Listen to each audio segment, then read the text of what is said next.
Hey, what's up, everybody? As always, this episode of Angles is brought to you by Richmond Vona.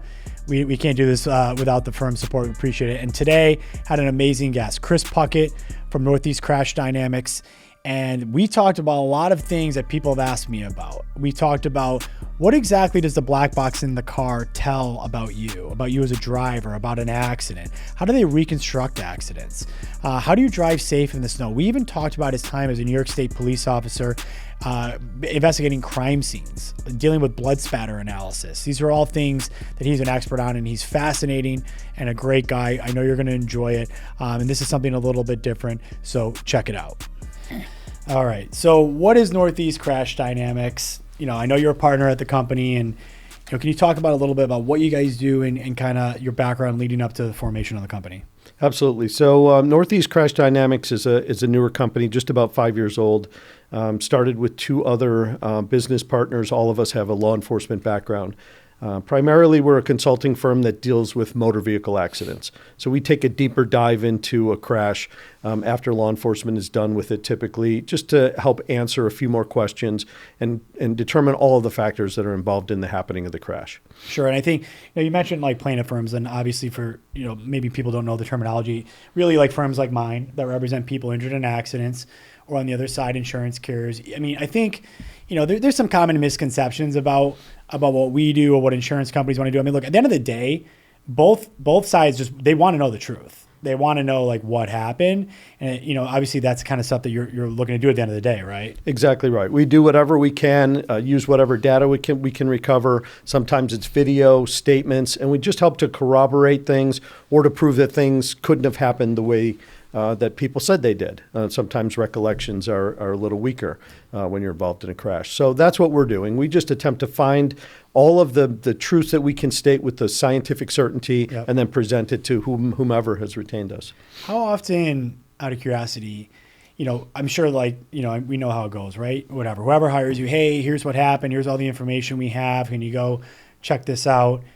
And we believe this is how it went down, or this is what the police report says. How often is it different? It's frequently different. Like I said, people have a different recollection, and a lot of people think that they're great drivers, right? And they're doing everything correctly. And what we find most often is that there are nuances to that. People may be heading the direction that they said or driving the speed they were, but they didn't react when they could have, or they, things of that nature. So it's quite common for us to come back and say, hey, this is generally accurate, but these things you need to consider as well. These are things that we located. And I know you said people, their recollection may be different. Is that really because it's such like a traumatic thing that happened so fast that people maybe they think it happened a certain way and then in reality it happened a different way? Yeah, that's part of it. Certainly it's a traumatic event, but you are right. They happen so fast that people fill in blanks subconsciously with what they think logically happened. Right. But generally a crash, even the most severe crashes, a head-on crash, the most severe damage is done within 1/10 of a second or 2/10 of a second. Yeah. So for a person to remember vividly what led up to that and what happened after that is difficult. So that's what we do. We try to fill in those blanks. So, one of the things I wanted to talk to you about, because this is a question I always get asked about, is what is referred to as black box data. Can you just talk about, black box data, like just kind of like as it pertains to, a car or car accidents, just at a high level, and then we can kind of dig into it a little bit. Yeah, absolutely. So the airbag control module is the general term. So any vehicle that has an airbag control module has the ability to record data. And the government and the National Highway Traffic Safety Administration said that if you're going to recover data, you have to make it available, publicly available, and that's why we have the ability to get it as well.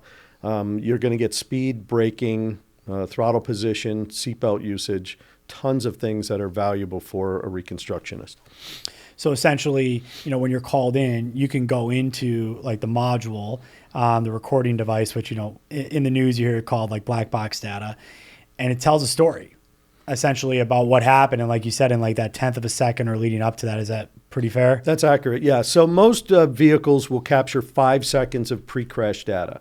So Essentially, when an airbag goes off, the crash has already happened. Airbag modules can't predict a crash. They respond once the vehicle's in a crash. It's so fast that they're essentially the same time. Yeah. But it'll capture 5 seconds before the airbag actually goes off. And that's the data that's the most valuable for us. So you can see, you know, if somebody was like slamming on their brakes or if they were speeding up, slowing down, trying to get out of the way, anything like that, right? All of that. Yeah, that's crazy. I think a lot of people don't realize that. And you know, I know we talked a little bit about this off camera, but I think it's true that some of these recording devices now can actually, you know, forget about when you're in the accident, but like as you're driving along all day, every day, kind of builds like a driver profile on you. Like if you're the type of guy or woman who like slamming on your brakes all the time or speeding or whatnot. I mean, what does it know about you? Yeah, so every car doesn't have that capability. So for the one that has the most would be the Toyotas. So Toyota and anything in that family, Lexus and Scion, they have what's called a vehicle control history, and that is from the first time that car is powered on until the time we get our hands on it. It has a history of everything that you've done in that car. Wow. And it will do sudden accelerations and sudden turns and hard braking events. It's important to know that an airbag control module is always powered up, but it doesn't always record. It needs to sense something. If you're just slamming on your brakes, you're not going to get an airbag in the face, even though you slow down rapidly. However, your car could get that as well. That's actually something interesting about like the airbags. I think there's a common misconception too about like when these things go off. You know, what triggers airbags to go off? Yeah, so it has to be a sudden deceleration. So all of us, anyone who's been in an aircraft and landed, knows that you slow down from a very high speed to a slow speed, and you don't need an airbag because the slowing time is extended. In a crash, as we talked about a second ago, a crash happens in 0.2 of a second, the most damage. That's when you're going to get airbag deployment. Just simply slamming on your brakes isn't slowing fast enough to say, oh, I need to deploy, for your car to say, I need to deploy an airbag. Can the airbags deploy with impact like on all sides of the car? Or are there certain areas where it's going to trigger faster than maybe others? Yeah, typically you're going to get frontal and sides, you get that. If you get a rear end impact, airbags aren't going to help you. Right. Because if you think about it as an operator of a car, the car gets accelerated out from underneath you, and it feels like you go backward, the classic whiplash injury. Now, you could get injured rebounding toward the airbag, but an airbag going off when you get hit from behind isn't going to protect you because you're moving rearward, or you feel like you're moving rearward. Yeah, that makes sense. So side and front airbags are much quicker to deploy. Like when you explain it like that, it makes a lot of sense. Yeah. There's a lot of other things that you're looking at, you're considering, principles you're using, just high level. Like when you go out to, especially if you go out to a scene where an accident occurred, like, you know, what are maybe some things that ultimately lead you to discovering the truth about what happened? Like maybe even things that people wouldn't think about. Yeah, that's a great question. So everything starts with the scene, right? So it's the roadway. When cars come together, when metal comes together, it has to go somewhere, right? When it crushes up, the idea is that it doesn't go toward the operator, so it goes up or down. Yeah. Going down is what gives us the best. We can get scratches and gouges and things like that, fluid trails. That really tells us where an impact occurred and in some cases how severe it was. So we start there. And then things just have to go by the laws of physics, right? Cars just don't drop out of the sky. When operators say, you've heard this a lot of times, it came out of nowhere. Well, we know that's not the case. Yeah. It doesn't happen. Yeah. You missed it for some reason. Yeah. We attempt to find out what those reasons are. Is that kind of like looking into like human factors where it comes to like whether it's during the day, it's at night, you know, the surrounding area, what they're paying attention to, not paying attention to, all that kind of stuff? Yeah, human factors is very fascinating, and every crash, no matter when it is, has a human factors element because humans are driving the cars. Yeah. You know, unless you're in self-driving mode, of course, but you're still supposed to be able to take over. Yeah. But there's always a human factor. So were you alert and attentive? Were you looking ahead? Did you take the appropriate evasive action? Sometimes the data in the car can tell us that. When did they come off the accelerator? When did they get on the brake? When should they have done that based on the sight lines at the scene? Right. It's all things that we consider. Yeah, it's a totality of everything, right? It's like everything goes together to tell the story. Exactly. Actually, let me ask it this way. So as you know, obviously you live here in Buffalo too. And whether it's based on our area or just in general, like what do you think are like the biggest causes these days of accidents? Distracted driving is huge. Cell phone usage. A lot of times we have drivers that don't respond to things when there's really no reason for it, right? It's a clear sight line. The other driver or the pedestrian was visible, and we really can't nail down why they didn't react. And in those cases, you tend to lean toward distraction, whether it's a cell phone or something in the car or passengers. Whether you can prove it or not, you know something caused a lack of attentiveness while they're driving. But so distracted driving is number one, always speed. Speed is always going to be, people always seem to outdrive their abilities but don't realize they're doing so until it's too late. So, and of course, drugs and alcohol, that's never going to stop either, unfortunately. For sure. With cell phone usage, do you guys ever go in, like get the cell phones, like figure out like the data, figure out what they were doing at the time, that type of thing? Yeah, that's a lot less frequent now. When I was in law enforcement, we did that all the time when a crash raised to a certain severity level. But now we don't. If law enforcement happen to capture that information, then we'll review it. But it's not, we don't really have the ability to go grab someone's cell phone and do a dump on it now. So. And they I think I've had friends say this to me before, because I'll call them out. I'm like, stop using your phone when you're driving. Like, there's no point. Like, just relax. Use it as a time to be like, I'm listening to the radio, whatever, stay off your phone.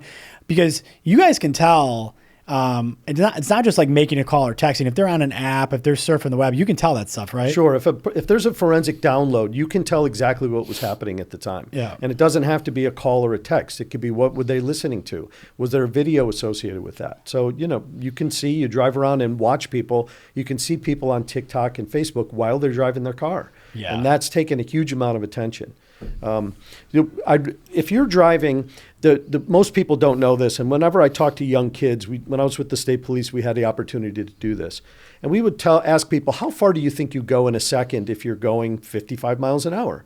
And most people had no idea. But think about going 80 feet in 1 second while not looking at the roadway, or maybe that's a second and a half or 2 seconds. You've gone 160 feet and without looking at anything that you're doing. And that's just absolutely unbelievable to me. That is actually crazy the way you put that. Like, I mean, look, because of what I do, I take pride in like not using the phone in the car, but I'm the first to admit that like I've done it in the past. I remember one time, it's like what you're saying, but you're saying it more eloquently than I would, is like I looked at something just for a second and realized I looked at it longer than I thought I did. And I wasn't paying attention at all. I'm like, that's terrifying. And you got people all day long, they convince themselves, oh, I'm looking up, but you're not even like registering when you're looking up. You're just doing it because you think you should. You know what I mean? Exactly right. Yep. I mean, if you're looking straight ahead and something comes in front of your car, it takes you time to focus on that, understand what it is, and then formulate a plan for evasive action. Now add in the fact that you're not even looking. Yeah. And add 2 seconds to that and then come back up and you have a second or 2 seconds to formulate some kind of a plan. Now you've gone 300 feet. And disaster just occurs when that happens. Yeah, it's terrifying. You're also talking about speed, and like I think people, the one thing I always I say to friends, and I actually one time used ChatGPT to like try to help me calculate this, but I think about it like in the context of like where we are in Buffalo. So we got South towns, North towns, the city for the most part, right? And I'm in the North towns. Maybe I'm 15 minutes from the city. South towns, 15, 20 minutes, wherever you are from the city. And we got a 55 mile an hour, speed zone. You see people going you're just going like 9 miles, right? 10 miles to work. It really doesn't make a lot of sense to be going like 10, 15, 20 miles an hour over the speed limit. You don't get there that much faster, right? You don't. If you were going to go to Albany and you were going 10 miles faster, then that would make a difference, right? Yeah. Plus also people are doing the same thing out there. Yeah. But you do that on a city street, then you have a mixture of people who are going too slow or down in the 20s, and then people who are going in the 40s, and that's a dangerous interaction. And then mix in people who are walking and other roadway users, and that's when bad things happen. Yeah, I think there's like data on that too about how high the risk of an accident or a crash goes up like every like 5 or 10 miles an hour you are over the speed limit. It's actually pretty nuts, like how much riskier it is. Yeah, absolutely. There's studies on everything these days. So if you have an idea of how you want to know how bad things are, you can look up any paper that you want. So going back to, before you started Northeast Crash Dynamics, I know you had you spent, I think it was around 21 years with the New York State Troopers. I did. You're an investigator. Can you talk about, what the main things you're investigating and, kind of just like what the life was like back then. Cause it's, that's not like it was that long ago, but I'm just curious about what your day to day was like. And that has to be tough because you see a lot of, probably sad situations. Yeah, we did. And it sticks with you. But the way the New York State Police work, we don't typically patrol in areas where there's a large police presence. So the city of Buffalo, we will have a small presence there. We can go if we're invited, but we're in the rural areas. Mm-hmm. So when I joined the state police back in 1990, I was down in Sullivan County. And at that time, the Sullivan County Sheriff didn't even have a road patrol. They just operated the jail. So we did everything. So every call for service from a major homicide to a fender bender, we handled all of that. And it was a great experience. It was a lot. There was a lot of traumatic times. There were a lot of good times. But it was very remote. You had to do things correctly when you were out there because backup was a long way away. You had to be sound. And I wasn't a big guy. I wasn't going to fight my way out of things. So I had to do things as correctly as possible so that we could avoid bad situations. But. Yeah, what are maybe some of the things that were most important? Especially I didn't even think about that. You're out there by yourself and no one's coming to save you. Yeah, so when you just have to maintain a good tactical position, right? If you're talking to someone, make sure you keep space between you. Make sure you stay bladed to people. Make sure you can see their hands. Make sure you control the situation verbally. Of course, you don't want to put hands on people if you don't have to. So those were the kind of things. And this was back in the day. That was before Taser. We didn't even have pepper spray at the time. It was before that. So you really had to watch what you were doing and be careful. We did a lot of traffic stops, handled burglaries. We were in areas where there just wasn't a lot of activity.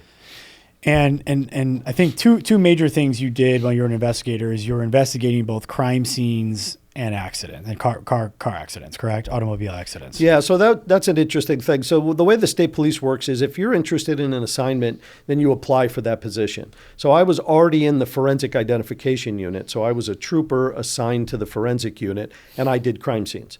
So whenever there was a major crime scene, a homicide, the Ralph Phillips situation is probably the one that people know about the most. We did all of those crime scenes.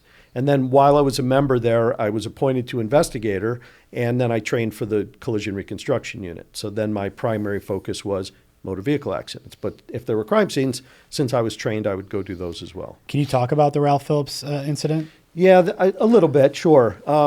Anyone who's from Western New York remembers we had a couple of troopers were shot after Ralph Phillips escaped from prison.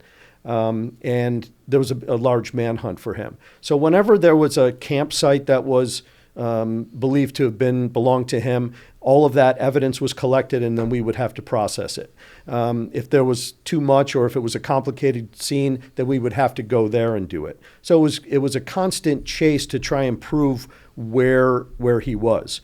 We ended up getting some federal help. We brought troopers from all over the state. It was months-long investigation. Ultimately, he was captured down in Pennsylvania. And I was in Albany at the time, and they made me drive back. So that was a long day. So what were you looking for, like in that type of situation, when you're like kind of like basically it's a manhunt and you're trying to find this guy? Like, what are the things you're considering? What are you looking for? I know people are really fascinated about this kind of thing. Yeah. So first, what we were looking for from a forensic perspective is that we wanted to prove that he was there. So we were looking for fingerprints and DNA. We also wanted to see if we could find out where any of the material came from, because then we could identify his sources or who was giving him aid and comfort. And then we were able to keep eyes on those locations as well, which is ultimately what happened to Trooper Longobardo and Trooper Baker. They were on a location, and he actually returned, but their presence became known to him somehow, and bad things happened after that. That's got to be hard to trace like items like a water bottle or some food where it could come from a million different places. But I guess maybe you can kind of narrow it down based on other factors you're looking at. Sure, and it was a lot of things were perishable items, but there were also things that would lead you to believe they came from a male versus a female, or a relative versus not. All right. Were things put out in boxes, or were they put in individually? Did they get clean clothes? Were they his? That kind of thing. Or do we believe they were his? That kind of thing would tell you have either a friend or a possible family member that was helping him out. This is fascinating. When you're okay, so like when we started working for the New York State Police, did you have to go I mean, I got to imagine there's a lot of like mentoring, for the lack of a better term, on the job training. You're studying or working under more senior experienced people. But is there like an academy you go to like learn like the foundational principles of like say a crime scene investigation? Yeah, absolutely. So the State Police Academy, currently they have two. One is in central New York. The other one's in Albany. The main one is in Albany. When I came on in 1990, there was just the Albany Academy. So on a Sunday night, we had to be back in Albany, and I was living in Buffalo at the time, so we would drive back, 283 miles. Then we'd stay there for the week, and then Friday afternoon, they would toss you out. You'd come all the way back home again and back. So it was a 6-month residential program that took you from basically from nothing all the way up to being a trooper. And that was laws, firearms, deadly physical force, learning how to drive. We had some folks from New York City that never drove cars. Mm-hmm. So that was a lot. And then when you're done with that 6 months training, you get a field training officer, and you go through 2 different ones, so you get a different perspective. Plus, it's just a better idea to get to be with 2 people. And that can vary in length of time. Usually it's about 2 or 3 months worth. And after your 9 months or so, and then you're ready to get out on the road. And honestly, even with all that training, the first time you drive off by yourself and stop a car, there's a lot to it. You have to you're trying to remember everything, but you're also trying to control a scene and give instructions to someone. So that's gotta be nerve-wracking. Yeah, it can be. Yeah. I mean, I'm sure there's some people out there, unfortunately, their first ever stop is something very serious, and all of a sudden you better remember that. That's crazy. So when you're working for the state police and you start investigating crime scenes, what is it like, walking up to a scene knowing like there was a homicide and you're brought in, and there's got to be so much going on in your head. Yeah, absolutely. So just to give you a little bit of a background, so as a trooper, we have what's called crime scene technicians. So all of the crime scene training that you get is after the academy. You have to show that you're good at being a trooper first before they're going to allow you to do something else and competent. And then you train as a crime scene technician. The forensic unit can't possibly do all of the evidence that comes to the state police. So the state police in Troop A are 8 counties of Western New York. So that's a ton of possible crime scenes and evidence and things of that nature. So road troopers would be trained to handle evidence, do some fingerprinting, swab for DNA, properly collect all that evidence. Then I got trained for the forensic unit, and that was even more. But you're right. When you walk up to a crime scene, you have to make sure scene integrity is number one. You have no idea where the person walked or people, what they did, how long they were there, how many bodies you have. You have very little information. Troopers, their primary responsibility is to ensure that they're giving care to anybody who's injured and not already deceased, and they're clearing the scene. So they're moving things necessarily to make sure that it's safe for everyone, but no one remembers where the stuff was when you first get there. You try the best you can, but closet doors are open, beds are moved because troopers are clearing for safety. Oh, yeah. So you have to deal with that aspect plus what a perpetrator did and try and make sense of all of it. So once you guys come in, kind of secure the area, clear the house, make sure no one's in there, everybody's safe, your medical attention is going to the people who need it. If you do have people who sadly have been killed, what are the next steps? Like, what happens at a crime scene after that? Yeah, so typically, let's just assume that has occurred. Everything stays the same. They leave everything, they lock it down, we put up our perimeters. If we need to have staging, then we'll have a couple of perimeters so that we have, levels of who can get into what section. Try to keep bosses out. District attorneys want to get inside. We have to keep them out as well until it's safe, and we know things aren't going to be disturbed. And then it's a systematic approach through each and every room of photographing, documenting, measuring, sketching, collecting.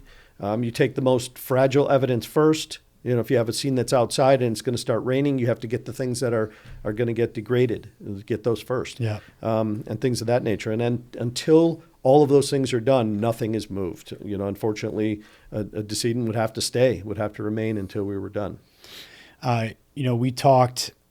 We were talking again a little bit before we got going because I'm very interested in your background. There's so many things you've done, and I know you've taught at Hilbert College on a lot of the subjects we're talking about, but we were talking about blood spatter. And I think when people hear that, like me, you might think of the show Dexter. not the serial killer part, but like the analyzing the blood part. Can you talk about that? Like, how does that, I'm just curious. I'm sure people find that really curious. Yeah, absolutely. So anything that's airborne, you can, it really almost like a ballistic nature to it, right? So if you have a blood drop that falls on a surface, it's going to make a certain kind of stain. And if it falls on a rougher surface, it's going to break apart. If it falls on a smooth surface, it could spread apart but then contract back on itself. So there's lots of different things that go into blood spatter. But in the old days, they used to talk about high velocity spatter, medium velocity spatter. Now it's really just blood spatter due to blunt force. So blunt force injuries, someone gets hit with an object multiple times, draws blood, and blood spatters onto a surface, or gets blocked by something and doesn't reach the surface, and that's another thing. And then there's high impact spatter that would typically be caused by gunshots. So you could get forward spatter and back spatter from something like that. But it's just a vast amount of time goes into learning those things and trying to decipher what you see at a scene.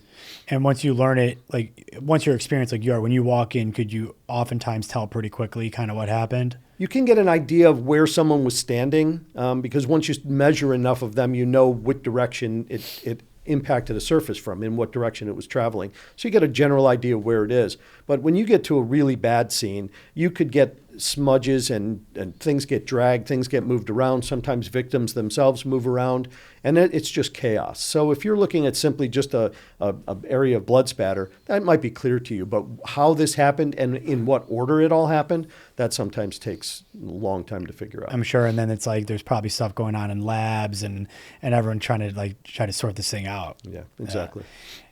Something I think about going back to when you're talking about clearing rooms, like I'm sure like a lot of people, like you watch TV, you watch movies, and I see, police officers or law enforcement clearing rooms. And to me, I'm like, that must be terrifying. Like, but everyone, again, their movies seem so calm and collected. And when you were doing that, like, do you feel calmer because of like the training you have? And like, I'm just curious, like what goes through your mind when you do that? Cause that seems like really scary, not knowing what's behind a door. Yeah. You're always more calm when you are following your training and experience. But if you know someone's in a certain area or likely there, that's terrifying to open the door. So, you have to stand on the correct side of it, right? So you stand on the lock side, or the latch side versus the hinge side, because someone would have to look around a door to see you versus just being able to see you through a little crack. Sometimes that's not possible based on the configuration of the room you're trying to enter.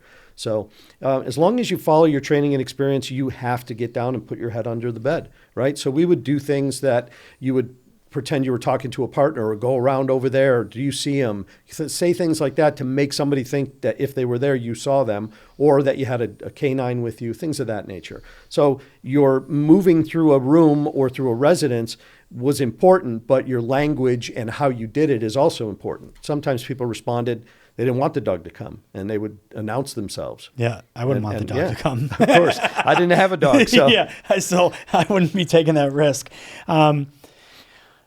Obviously when you're investigating a crime scene, obviously there's family members who've lost loved ones, and I got to imagine there's like a serious sense of duty. Like, hey, we gotta find out what happened, for this family member or this person. I mean, does that weigh heavy on you when you're doing that? Absolutely. You look at people who are gone, and you're there to try and get answers for them and for their family members. That's really what forensics is all about, and what specifically the state police was all about, was finding answers and speaking for people who can't speak for themselves. So there was always an overwhelming sense of urgency, of importance to doing the very best job you could, so that you could help to answer those questions. Or if you couldn't, at least give someone an explanation that was easy for them to understand. You don't want them to live forever with this doubt or this regret. Yeah. And are there any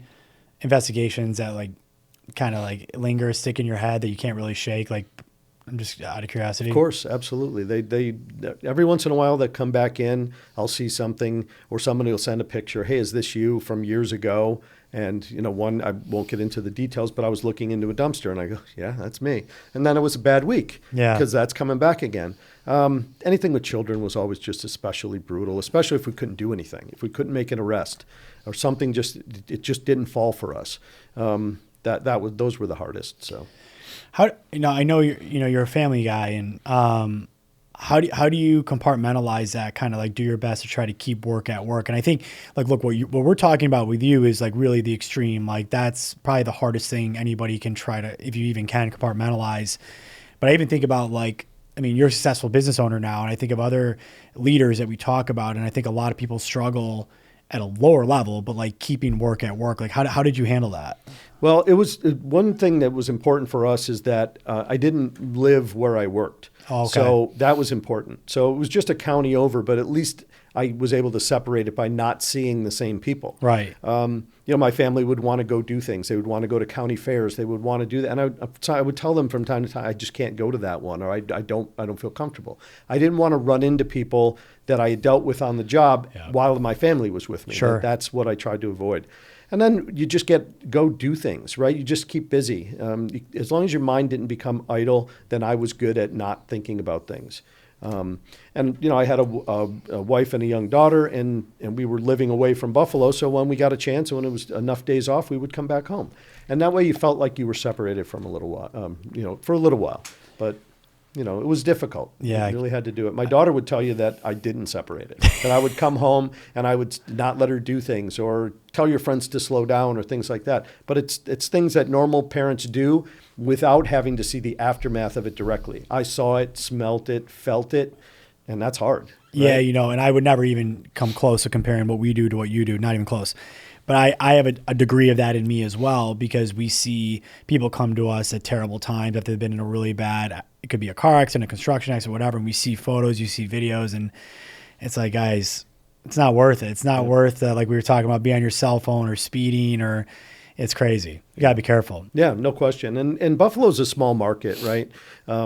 If I just mentioned cases without even saying names, if I just told you what the general case was, you've heard of it. Yeah. And that's so any of those I've been involved in some one way or another, whether I've done a lot of work on it, I've seen the videos, so those things, they stick with you. And every time you go somewhere, I'm constantly hyper aware of what's happening. I try to be, without driving the people I'm with crazy about it. Yeah. But, I'm always watching ahead, whether it's driving or walking into a building and things like that. I'm just trying to keep alert. You were talking about when you're working for the state police, like this sense of duty, this sense of urgency. And obviously I know who you are as a person, but where does this all come from? Like the motivation to always do your best, to do right by people, to find the truth. Have you always been like that, out of curiosity? Yeah, I think so. There was years ago I did a class in New York City, and sergeants on that job were highly revered. And I remember the sergeant walked in to talk to everyone who was there, and he said, "This job didn't pick you. You didn't pick this job. This job picked you. This was your calling. You're meant to be here." And I, don't want to get too deep on that, but I believe that that's true. I grew up in a military family. I grew up taking care of your things on a schedule. Get up, do this, and it was regimented. And I went into the military myself, and it always was something that I took great pride in. Looking sharp, feeling sharp, and doing the best job that I possibly could. I worked on jets when I was 17 years old. And that was a huge thing for me. I loved it. And the fact that someone trusted me enough to do that, and then later in life gave me a gun and a car and said, go out and protect people in the town of Machias, I was like, okay, let's go. I'm not military myself, but I am also a very disciplined, regimented, scheduled person. I think it comes from being a paranoid ice hockey goalie, because you really learn, right, the benefits of preparation, attention to detail. And I think that really prepares you to handle all of the uncontrollable, unexpected things that happen in life, right? I think a lot, now you're in leadership, you own a business, you run a business, I think that could benefit anybody. Yep. Those types of principles. You're absolutely right. Sports is the same way. You have to do your job, do it well, and stay where you belong. Don't get out of there. And we've all loved sports here in Buffalo, right? You watch a defenseman that gets out of where he's supposed to be, or an end that's supposed to have contain, and he crashes down. Now the whole thing is blown because he didn't do what his job was supposed to do. And that's what I do. I just try to do what my job is. I've always had that work ethic, that discipline. I'm 62 now, and I don't know when I'm going to slow down. So I enjoy it. When you have a bad day, or like you're just like feeling tired or whatever for any reason, like what is like your inner monologue? Like, what are you telling yourself? Like, how do you like maintain that discipline through tough times? Yeah, so that's difficult. So what I do is, now, like I mentioned, I'm 62. So unplugging and taking a break and even catching a 15-minute is great. It's great for me.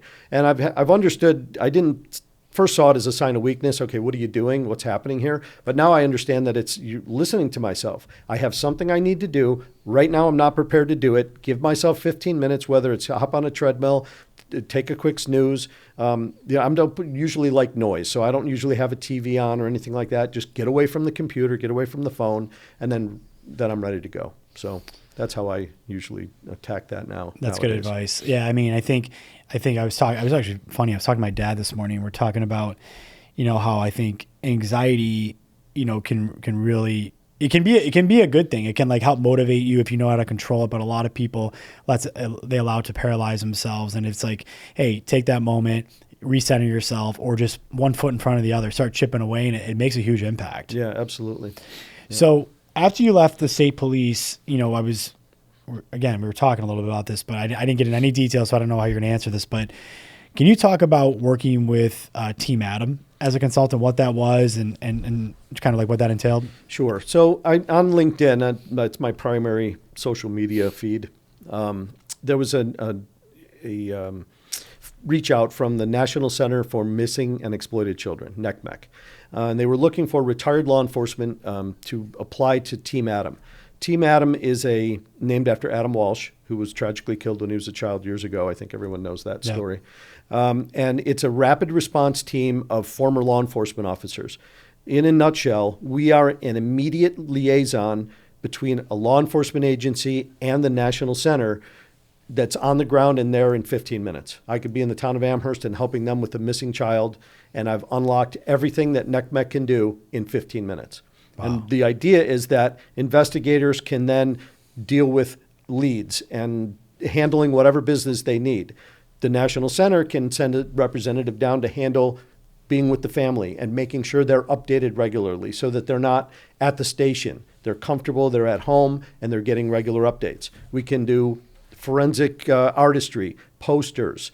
If there's a military nexus, we have liaisons with the military, tribal nexus, anything that you need that you can think of in a missing child case, the Team Adam consultant will be the bridge to that service for you. One ask, and we would take care of it. Can you talk about any of the cases you worked on, even at a high level? Not particularly, no. Yeah, a lot of them, what they tried to do were cases that were local. There was one we can talk about a little bit. It was out in the Albany area, and a child went for a ride, if you remember, in a park, did one more ride. The parent let them take one more ride, and then that's when they were grabbed. Wow. This person that was known to the family and was interested in getting money, so that was the break in the case, actually. They reached out to the family, and they were able to trace where those calls were coming from. The child was ultimately recovered within a day or two. They didn't move them, didn't hurt the child, didn't do anything, but it was money-driven. And typically, when you have someone who's not sophisticated and not skilled at this type of thing, that's when the mistakes are made. And this person just made mistake after mistake after mistake. That's terrifying, especially as a father. I mean, I can't even imagine being that type of situation. No, I can't either. It seems like it's pretty impossible to get away with a crime these days. It's getting that way. I'd like to think it is impossible, but hopefully. Yeah, hope so. Yeah, it's like I feel like you hear watch documentaries about things that happened in the 60s, the 70s, especially pre-DNA. It doesn't really seem like that happens too much anymore. Yeah, no, that's true. And I do catch a dateline from every now and then, and they take you from the start of a crime up through the trial typically. And they do a nice job. But when you look back at how old the technology was and how what people had to do in terms of investigation was all just good old-fashioned police work back then. And now it's really evolved into a lot of things. It's really hard to not get things on video these days. Yeah, I feel like everywhere you go, you're on video. Exactly. And if I do a lot of cases in New York City, and everything is on video, every block. Yeah. So we can track people everywhere they go. So if I want to watch a pedestrian or a bicyclist, I can watch them for a half hour before. It's a lot of legwork, but you can do it if it's necessary. NYPD, do they have facial recognition? Some areas do, yes. Yeah, that's wild. Like I remember reading something a while back, especially in post 9/11. NYPD is a pretty wild police force in terms of their capabilities. Yes. Yeah, I mean, I think, can't they like detect, like if a bag is left in a place for too long, like they can somehow be alerted to it? In sensitive areas, they can do that, yeah. It's not everywhere, not every neighborhood in Brooklyn can do that, but certainly in the sensitive areas, they have that ability. So now being here in Buffalo, because, this is a podcast where we talk to great people, but they have to be from Buffalo. It kind of leads us back to, your role today. And, maybe like we're originally talking about your role in Northeast Crash Dynamics as like going into a scene after something bad has happened and trying to get to the bottom of what actually happened and just present all the facts for whoever you're working with. But we see a lot of accidents here, like you do anywhere, and we also are a place with really bad weather. Can you talk about, from your vantage point, the effects of, like, say, snow and ice on safety on roads, on leading to crashes, that type of thing, and kind of like how you approach driving in these situations? Yeah, absolutely. So the first thing with snow and ice is everyone knows that traction is less. There's less traction. So it takes you longer to get going, and it also takes you longer to stop. Making turns, everything is at risk when you're doing it. Cars rely on friction. They want tires on roadway surfaces. As soon as you put anything in the middle of that, whether it's just simply water or if it's ice and snow, now you have a problem. And you could go from a car stopping from 30 miles an hour in less than 30 feet to making it 100 feet. And that most people don't have never been in a car that starts to skid or know what ABS feels like, right? When you feel that pedal start to pulsate and it makes that audible noise, some people panic and they don't get back on the brake again. So generally what we tell people is just to stay home. Most people won't do that. Although, post-COVID now most people are set up for work from home, and it's been a little bit better. But it's really just slow down and give yourself more time to do everything that used to happen. It's going to take double the time for everything. And I just like to have all-wheel drive cars, and I have a truck that has four-wheel drive.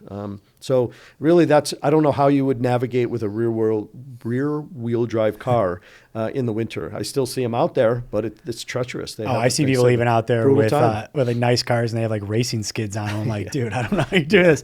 So in that situation that we've all been through, where you're driving, you hit the brakes, it starts pumping, that's ABS, and you feel like you're losing control. Like, what do you do? Well, the important thing that ABS does is it gives you steering control. So what ABS, what it's designed to do is just before the tires lock up, or just after they lock up, the brakes will release. You won't be able to feel this, but the brake pads will release from the rotors and then go back on again. And the idea is that you're not just in a straight skid with no control. So ideally what you should do is keep your foot pressed on it, let the car do what it's going to do, and then steer. You still have steering capability. So steer to the best of your ability. Don't just bail on it and just slam on the brakes and hold on and go straight. You have steering ability. Yeah. So go ahead and see what you can do. Pick the best spot to go. If it's inevitable, pick something that you can sideswipe or glance off of versus hitting something straight on. Sure. It's always the best way. And you talk about, obviously, right, like drive safe for the conditions, right? So like if it's not snowing, how many car lengths would you say someone should be behind another car if they're just driving in normal conditions? All right, so if you're on the highway, for example, and you're 65 miles an hour, there's like the 3-second rule, right? So 3 or 4 seconds for most people gives you plenty of time to react and do something. The problem that you see even on dry roads is that shrinks to 1 or 2 seconds, and you just get like an IndyCar race, and nobody wants that. Yeah. But that distance needs to get wider for inclement weather. There's the possibility that you're going to be sliding. So if you're giving yourself 5 or 6 seconds of distance on a 55-mile-an-hour road, you're in pretty safe shape. You're going to have places to go and things to do. But also you need to reduce your speed to 40 instead of 55 or 60. Yeah. So it's a combination of factors. Yeah, it's in the winter. I'm always like looking at people like just ripping through the snow. I'm like, oh gosh, there's just no point in doing that, you know? You may speed up fast, but you're going to slow down the same as everybody else. Four-wheel drive can still go out of control. So Yeah. you've seen that. And one thing I thought about when I got into this job was I'd like to go to a place like you look at Pryor Aviation, the old Pryor Aviation, or the Buffalo Airport, or the Niagara Falls pad that has a lot of just concrete. I would like to put together a driving school where you teach people what it's like to be out of control. How do you get out of what does it feel like it to be an ABS? How long does it take to stop? What can you do and what can't you do? Just give people instead of driving and learning how to park and parallel parking and backing into a spot, what does it feel like to be out of control? Right? I think it'd be an interesting thing, part of a driver ed program, or even adults that, we have a lot of people moving to this area. They've never driven in snow. Let's put a class together. I always thought it'd be interesting to see if that ever flew. But. I have an idea about that. I'll talk to you off camera about that. It's funny you mentioned that, actually. So leading up to today, what is your day-to-day like, and what are maybe some things about accident reconstruction apart from what we've talked about that maybe people don't realize? Accident reconstruction uses a lot of math and physics. So you have to have at least a strong foundation, or at least not be afraid of it. If something moves around, then it all follows the laws of physics, right? It doesn't matter if it's a car, a bike, a pedestrian. Excuse me. You're fine. It doesn't matter if it's a bike, a car, a pedestrian, skateboarder. It all follows the laws of physics. So as long as you have a strong grasp on that, you can get through. What people will say, and what a lot of my day is about, is people will have an idea of what happened in a crash, and I'll look at that and apply a scientific, I'm certainly not a scientist, but I'll apply a scientific lens to that and say, is this possible based on the laws of physics, the constraints of the roadway, the speed at which they were traveling, how they came into the intersection? That's what we do a lot. And it's just looking at things to see if they make sense. They have to make sense based on physics and math, and then they have to make sense based on the roadway that they're traveling on as well. That's a huge thing of what I do almost every day. You said you guys also do some criminal defense. Can you just speak to a little bit of like the type of services you offer? Sure. So now with the new discovery laws, the DA's office will send gigabytes worth of stuff. And a lot of times the work that I do is for down in New York City. So I'll get brand new attorneys in legal aid that have never seen a crash data report from a black box. They've never seen discovery of this magnitude. And we try to get through this. It's more of a teaching process too. This is what you're looking at. This is where they got it from. This is what it means. So we'll go through that type of material and then help them to make an informed decision for their client. Sometimes there's a defensible action there, and other times they're looking to get the best possible plea. But like I said earlier, there's almost always other factors in a crash, right? Did someone else do something to contribute to it? In criminal cases, that's less important, but you still want to know all of those things. And I just furnish that to them, go through all the material, tell them what's important and what's not, and help to make the process a little simpler, because it can be overwhelming when you get thousands of pages a day. Oh, yeah. I mean, like, I've never practiced in the criminal arena, but I got to imagine the amount of documents and evidence dumped on them. And I mean, I just know from my background, even working in mass tort product litigation, man, like we would, and I worked at a really big firm in New York City, and we'd go up against like a huge national manufacturer, international manufacturer, and you would file a lawsuit, and you'd be all proud of all the things you asked for and how creative you were. And they'd be like, okay, it's one of two things. Either good luck sifting through all this on this drive we sent you, or I'm younger but old enough to have been through hey, yeah, no problem. Why don't you meet us at this warehouse in New Jersey? You can go through anything you want, and you walk in, it's like out of a movie, hundreds of boxes. Exactly. You're like, good luck, see if you can find it. Exactly. And so now there's tools that will help you, that I'm sure you're aware of, like an e-discovery tool that will help cull that data.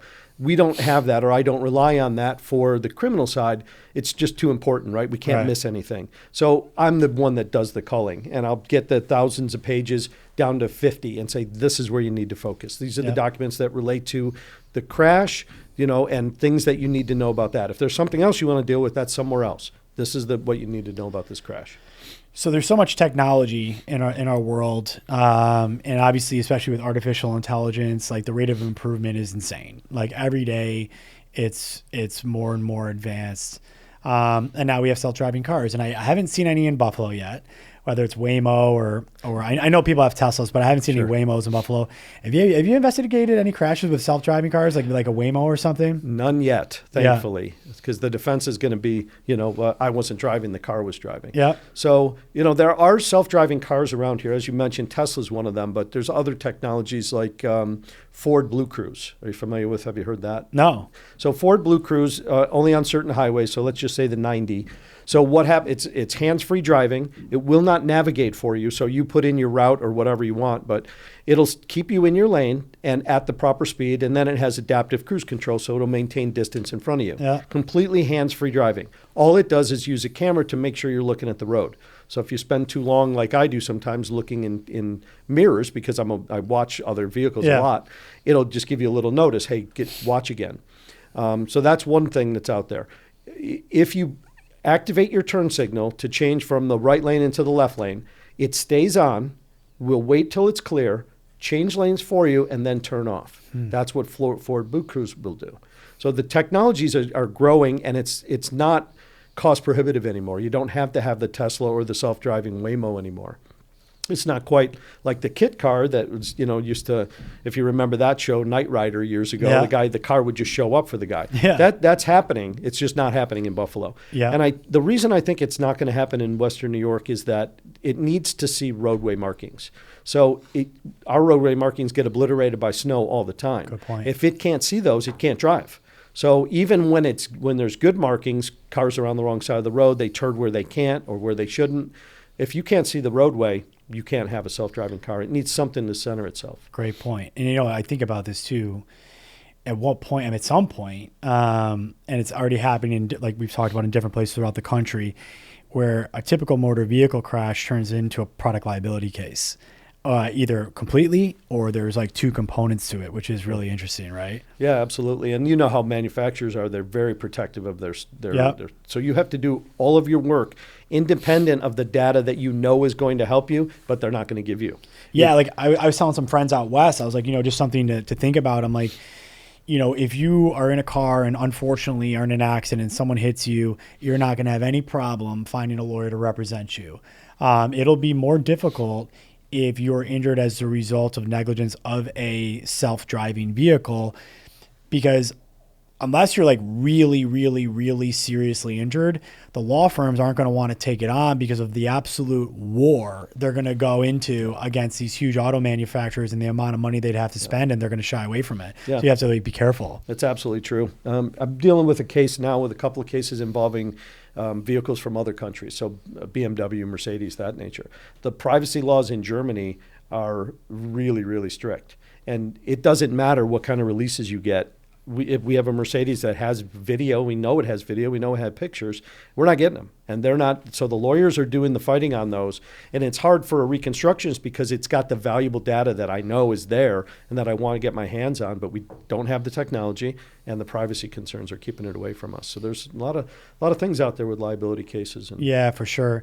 Are you guys using AI at all, or what are your thoughts on AI in general, especially in your practice? Obviously, it's a good thing. I don't use it at all, and it's not that I know that there's going to be some learning curve for me, but I write all my own reports, and I don't want to take any shortcuts. I use it for doing a research paper. Find me a research paper on this. I know it exists, but there's tens of thousands of them, so I want the best one. Tell me this. I might know a partial name of it, and I'll use it for that purpose, but really that's it. If I have an idea that something might be happening, I might throw it in chat just to see if I get a response. But it's really just a basic research tool for me. It doesn't really produce anything. Sure. So I want to be mindful of your time. I'll round things out here sort of, but whether you were the state police or, working on the Adam Project or now in your current role, all of these to me are definitely like leadership roles. What's your approach to leadership and kind of how has that evolved over the years? Yeah, I appreciate that question. I don't know. I knew it took me a long time to get to be a better leader. And a lot of times I would just think that I didn't have the time to teach someone, and then I would just do the task myself, and that's always the worst thing. Yeah. Because then you're resentful of everything. I think you have to surround yourself with good people that you trust, make sure they're trained, make sure they have what they need, and then let them do what they're doing. There's not just one way to do things. Certainly, physics tells us things have to happen, and math tells us there's one answer here. But there's not one way, one direct path to get to the same answer. And trust your team, trust your people, trust their training to get it done. That's the reason you hired them in the first place, so might as well let them do their work. It can be easier said than done to delegate, but once you have that trust with somebody, or especially with your team, it's unbelievable. And it's actually really cool, right, to see people that you, especially your mentor, that start getting into it on their own and growing. It's a really awesome feeling. Yeah, it is. And another thing, though, I have clients that I've been working with for a number of years, and they want me to work on their cases, and I can't possibly work on all of them. So I'm trying to slowly delegate to someone, but keep an eye on the case so that the client is happy as well. At some point, there has to be a transition, right? I can't do this forever. So I want to make sure that the clients are comfortable with everyone, and that I'm still involved enough in a case to speak intelligently about it if necessary. And then if the client's really not happy, then I'll just have to take over. But, fortunately, that hasn't happened. Yeah, for sure. Yeah, I get that, though. Different world, but similar feeling. No, you're absolutely I get right. it. Yeah, it's tough.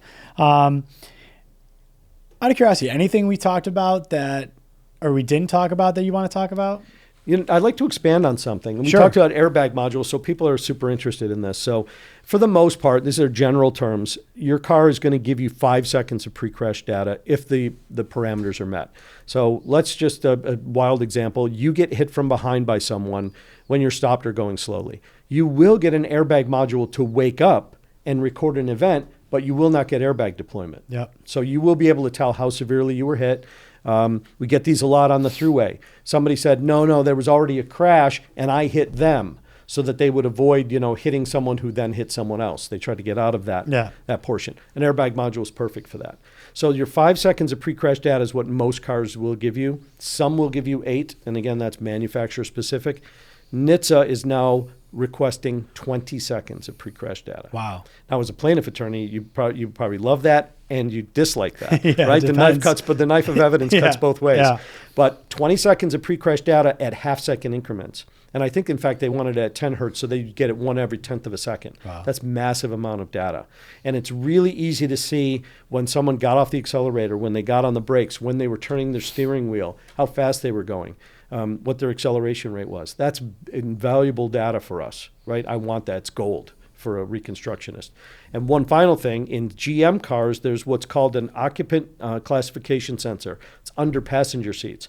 Right now, those give you 30 seconds of pre-crash data. Wow. But it has to be a deployment. So it will not give you that rear end crash where there's no deployment. If there's a deployment level event and there's an occupant sensor in that car, you're going to get 30 seconds of pre-crash data. This actually reminds me a little bit in a much different way of, I don't know, I probably because I'm still burned by this because I'm a Buffalo Bills fan, of like slowing down the catch to figure out what is a catch and what isn't a catch. You know what I mean? But no, I mean, hey, that's why we have these things, right? Let's get to the truth. And like you were saying with like the 20 seconds, whether or not we want it. Like, look, I look at it like in our team, it's like, look, we just want to know what happened. Like, let's figure out what happened and put our best foot forward after that. It's like sometimes clients will, this is a different situation. We always tell clients, just tell us the truth about everything. Exactly right. Like we can only do our best if we know everything, right?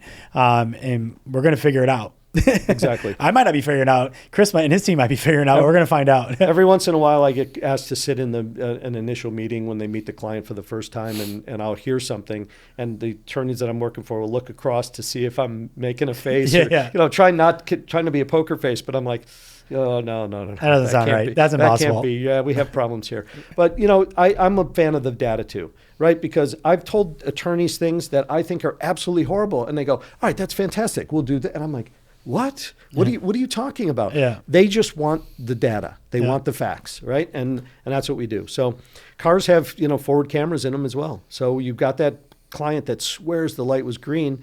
You got a GM product. You can look right up by the rearview mirror, look from the front of the car, into the compartment. If it's got that little camera right up there by the mirror, you're going to get some data.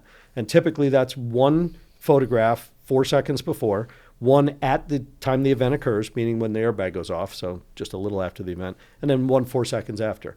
A lot less valuable, but a lot of times you see the light there. Yeah. And that's really, really good for those left turn cases, right? Yeah. We get those left turn cases where the person said, look, I've driven this way all the time. That person was back there. I always turn when someone's back there. Next thing I know, I'm getting hit. If you had a camera of that and what it looked like, now you're at least be able to defend, because we all know the right of way, you have to overcome that. Right. That person has the right of way. Right. So you have to show that they were speeding. You have to show something that a lay person couldn't possibly understand. Right. 65 and a 40. Well, who can understand 25 mile an hour difference? All they know is I make the turn when the car's back there. That's a great point. So data's out there, video, lots of different ways to do it. Just look for it, ask for it, and see. Find the right firm that gives you the answer without making it a $20,000 case. Doesn't have to be. It's not necessary. 100%. All right, so we're ready to have some fun. We'll keep this quick, just a little rapid fire to round things out. All right. Favorite Buffalo restaurant? Chefs. Oh, okay. You're pretty close to there. You can swing over there if you like. What is something that maybe would surprise people about you that they don't know? Wow. I'm actually a lot more emotional than people would know. Gotcha. I keep it hidden pretty well. Understand that. What's a daily habit that you keep no matter what? Getting up early. How early? 5 a.m. every day. Love it. And this is a softball. Okay, favorite chicken wing place? Boy, that's tough. There's really good ones. I am an Elmo's fan.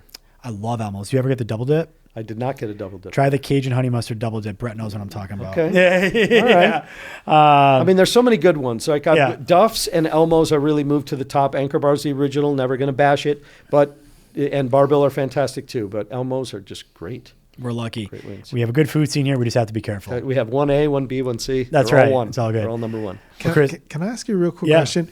What are the skills that you look for in the people that do your kind of job? Like, what's a really good skill set to have? So right now we're eventually looking to add an engineer to the team. I think that would be a valuable thing. There's some cases that really call for that, and some clients that, quite frankly, prefer that advanced education. But for my purposes right now, I'm looking for an accident reconstruction expert that's actually done accident work. So some departments have an AIU where all crashes go to these folks, and they're great. They're very talented, but they don't do a lot of mathematics. They don't draw diagrams. They don't do vehicle exams. They're not doing the downloads. So those are the people that I want, right? And I love the people who can download trucks, because those are the things that really take a long time and a lot of training. And all that equipment is different. Cars, for the most part, are all the Bosch system, and then Kia and Hyundai are separate, and Tesla. But 90% of the cars are Bosch. Every large commercial truck is different. Yeah, maybe just to add too, like people might find this interesting. So with all your work, like a firm like ours or a defense firm, whatever, we can then go to animation companies and get the whole thing recreated, like to look exactly like what happened, based on the physics, based on all your information, the black box data, and then we can actually have them animate it so the jury could see actually this is what the crash looked like. See, everyone loves animations and simulations, and I'm a fan as well. What I caution attorneys when they ask us about that is that you cannot fill in data that's missing. Yeah, right. True. So if we remember, there was a shooting in Florida, and it involved a security guard or something, and then they ran around the side of the building, and they did another animation, another shooting, and I forget the people involved name. I don't want to get it wrong, but they did an animation, and they spent thousands and thousands of dollars on this, and it did not even get into court because they didn't know what happened between the two. So unless you know the speed of a car, the speed of all the cars involved, and exactly what it did at certain times, someone's going to come in and attack that and say, this is supposition. We don't know how fast it was You're going. missing something, yeah. Right, something's missing here, right? Yeah. And it's not a full and accurate depiction. So they're valuable, but you have to have the data to do it. Good point. And if you only have 5 seconds of pre-crash data, how good is a 5-second animation for a jury? Yep. Somebody blinks and they miss a portion of it. Good point. So, that I try to keep people away. Some cases really need it. And it takes a lot more work. There was a case that I know someone did it. We passed to another firm where a child was hit by a school bus in the city of Rochester. That takes shooting a cloud-based scanning device in multiple locations around that block in order so that everything, as the bus moves down the street, the bus had cameras, so we know exactly how fast it was going. We know where the child came from. That worked in that case because everything was known, and it was impactful to show how this happened. Just as simply a tragic accident. The bus driver had their attention on a car that wasn't paying attention, didn't know the child moved, and then drove forward. Now, fortunately, everyone was okay, but it was a serious injury. But that's how they happen. Something as innocent as that, but it had data, and that's why the animation worked. Without it, it's too many gaps, and if I get that pushed to me, I'm going to advise you not to let it in because of those reasons. Moral of the story: drive safe. Don't speed. Don't drink and drive. Don't be on your cell phone. So Chris isn't working on your case. Someone is always watching. This has been awesome. Thanks so much for doing this. My pleasure. Thank you for having me. Appreciate you. Thank you.